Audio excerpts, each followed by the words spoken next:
Assalamualaikum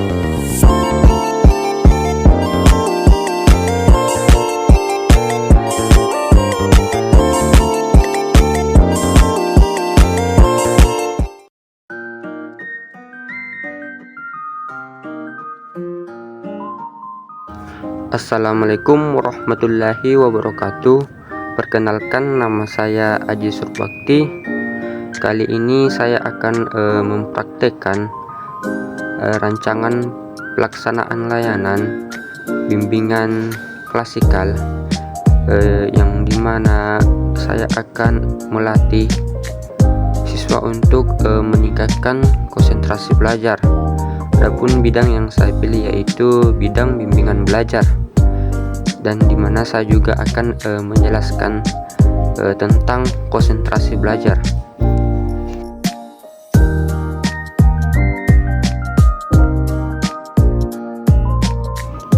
Oke, baik adik-adik sekalian, sebelum kita lanjut melakukan bimbingan klasikal, alangkah lebih baiknya kita berdoa terlebih dahulu. Doa dimulai. Doa selesai.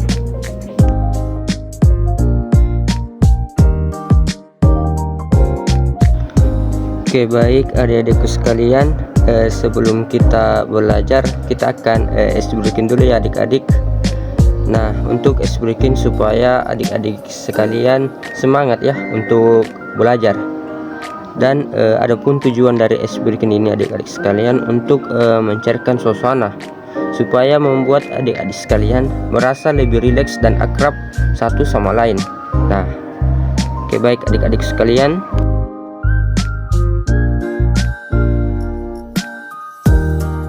Baik anak-anakku sekalian, adapun ice breaking pada pertemuan hari ini, yang dimana anak-anakku sekalian mengikuti kata-kata yang sudah tertera di PowerPoint.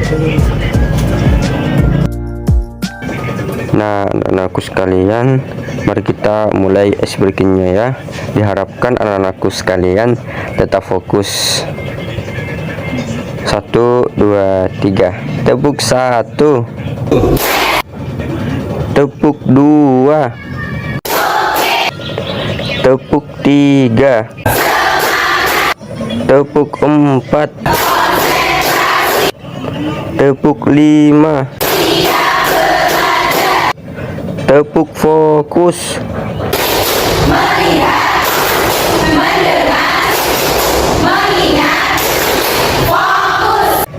tepuk konsentrasi, karena aku ingin tahu. Guruku berbicara, aku yang mendengarkan. Siap. Oke, tepuk tangan.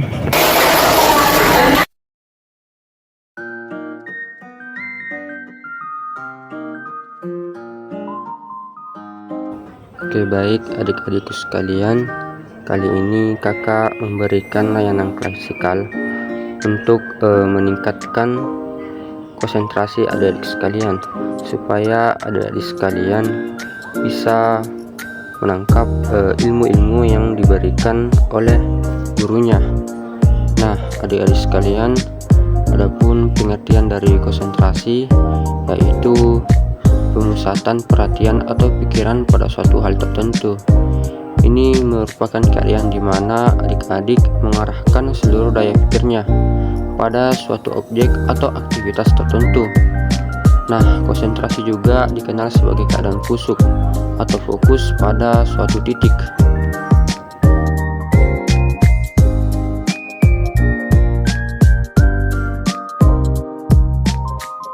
Oke, baik adik-adikku sekalian, adapun contoh dari penjelasan kakak di atas, yang dimana apabila saat adik-adik mengikuti pelajaran di kelas dan fokus mendengarkan penjelasan guru, dan adik-adik sambil mencatat poin-poin penting dari penjelasan guru-gurunya, nah itu disebut dengan konsentrasi.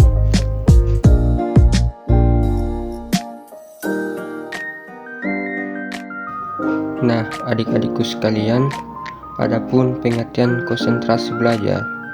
Nah, adik-adikku sekalian, dalam konteks belajar, konsentrasi yang dimana pemusatan daya pikir dan perbuatan pada suatu objek yang dipelajari.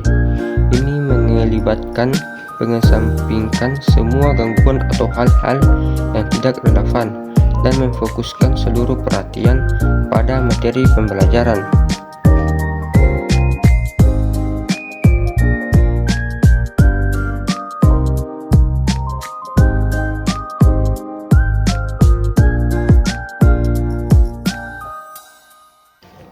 Oke, baik adik-adik sekalian, adapun poin-poin hal yang mempengaruhi konsentrasi pada diri kita.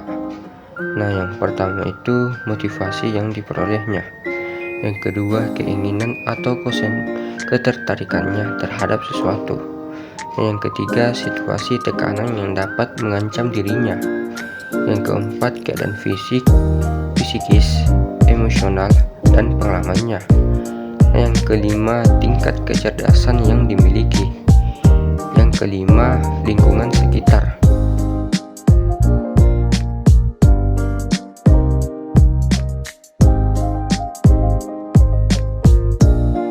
Oke, baik adik-adik sekalian, di sini kakak akan memberikan sedikit contoh dari penjelasan kakak tentang poin-poin hal yang mempengaruhi konsentrasi kita.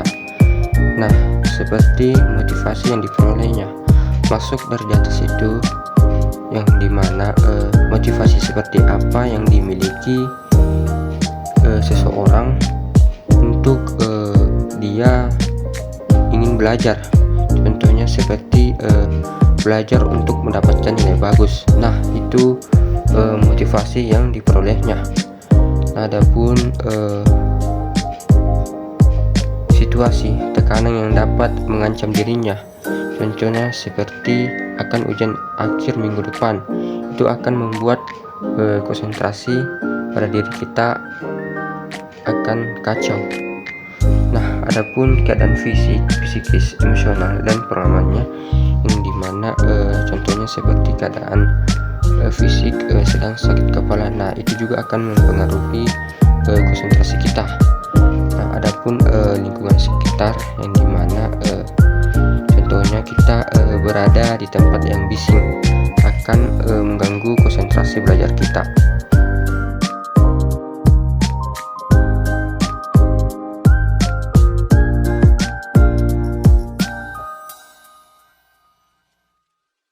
Oke, baik adik-adik sekalian, adapun poin-poin penting penyebab kurangnya konsentrasi pada diri kita. Nah, yang pertama itu lemahnya minat dan motivasi pada pelajaran. Yang kedua, perasaan gelisah, tertekan, marah, khawatir, takut, benci, dan dendam. Yang ketiga itu suasana lingkungan belajar yang berisik dan berantakan. Yang keempat, kondisi kesehatan jasmani. Yang kelima, bersifat pasif dalam belajar.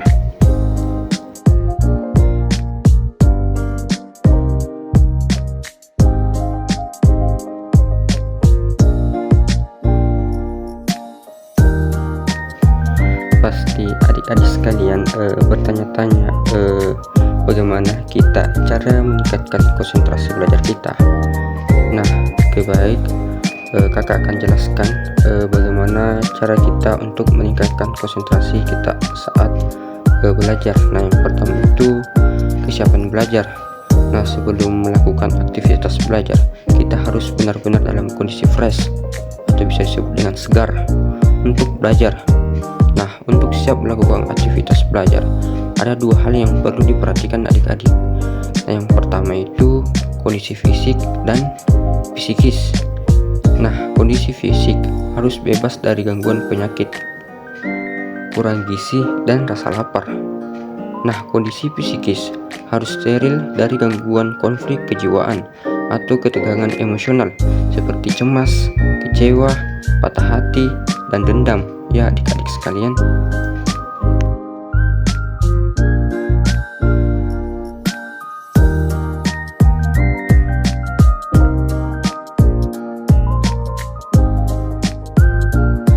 Oke, baik adik-adikku sekalian, adapun berbagai banyak manfaat yang kita bisa dapatkan dalam menjaga konsentrasi kita dalam pembelajaran. Nah, yang dimana adik-adik sekalian akan lebih mudah dan cepat menguasai materi ajar yang disajikan oleh gurunya. Nah, kedua, dapat dipastikan bahwa adik-adik sekalian yang konsentrasi dalam belajar sebenarnya ia juga sedang aktif. Jadi konsentrasi juga dapat dijadikan suatu tanda bahwa adik-adik sekalian sedang aktif belajar. Yang ketiga itu menambah semangat atau motivasi bagi adik-adik sekalian untuk lebih aktif beraktivitas dalam belajar. Yang keempat, memudahkan guru dalam melaksanakan proses pembelajaran di sekolah atau di kelas, ya adik-adikku sekalian.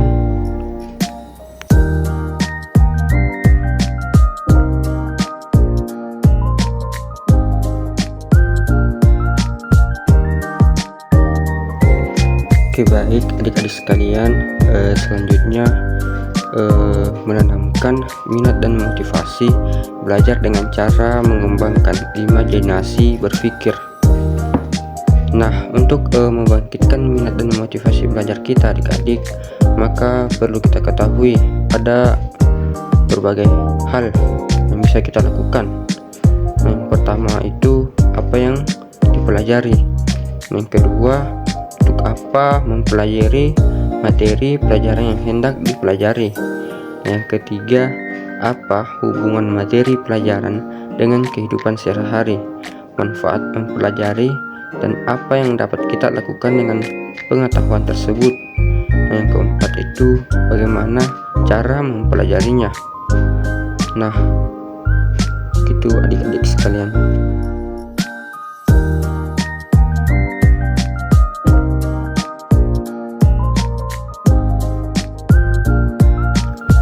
Oke, baik, selanjutnya cara belajar yang baik. Nah, adik-adik sekalian, untuk memudahkan konsentrasi belajar dibutuhkan panduan untuk pengaktifan cara berpikir kita. Nah, penyelesaian fokus masalah dan pengarahan rasa ingin tahu juga harus memuat tujuan yang hendak dicapai dan cara-cara menghidupkan dan mengembangkan rasa ingin tahu kita sehingga tuntas terhadap apa yang hendak dipelajari. Dengan kata lain, berusaha menyusun kerangka berpikir dan bertindak step by step dalam memecahkan masalah.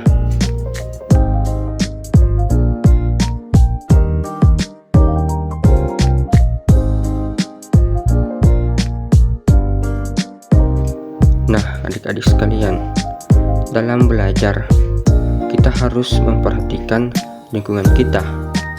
Nah, lingkungan yang kondusif. Nah, belajar membutuhkan lingkungan yang kondusif untuk memperoleh hasil belajar yang secara optimal. Harus diupayakan tempat dan ruangan yang apik atau bisa disebut dengan teratur dan bersih. Suasana pun harus nyaman untuk belajar supaya konsentrasi kita tidak terganggu.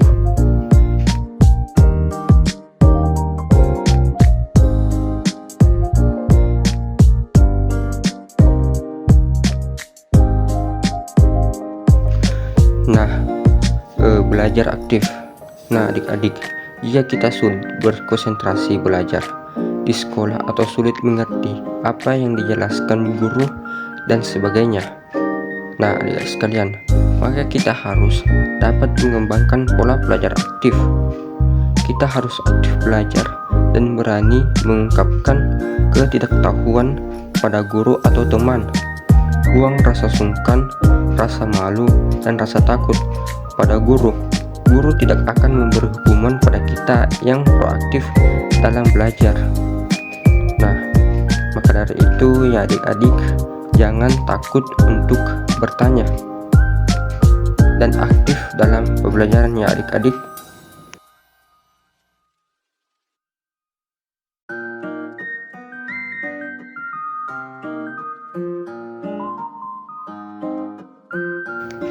Nah, selanjutnya perlu menyegarkan pikiran. Nah, adik-adik, saat menghadapi kejenuhan, saat kita belajar sendiri di rumah dan menghadapi kesulitan atau jalan buntu mempelajari materi pelajaran, kadangkala menimbulkan rasa jemu dan bosan untuk berpikir. Nah, jika hal ini terjadi, maka jangan paksakan diri kita untuk terus melanjutkan belajar. Jika dipaksakan akan membuatkan kepenatan dan kelelahan, sehingga akan menimbulkan antipati untuk belajar.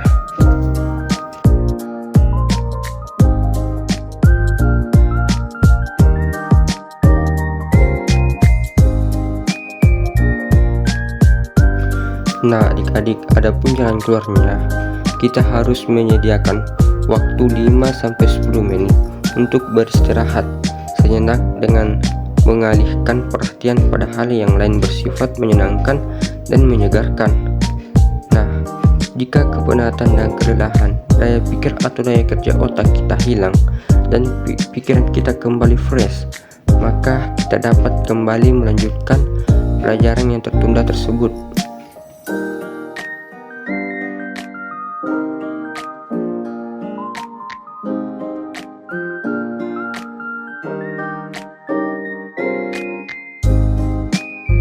Oke, baik adik-adik sekalian, terima kasih atas kerjasamanya. Semoga adik-adik sekalian mendapatkan ilmu-ilmu dari kakak, dan supaya adik-adik sekalian bisa meningkatkan konsentrasinya dalam pembelajaran, supaya adik-adik sekalian bisa mendapatkan ilmu-ilmu atau bisa cepat menangkap pelajaran yang telah diberikan gurunya.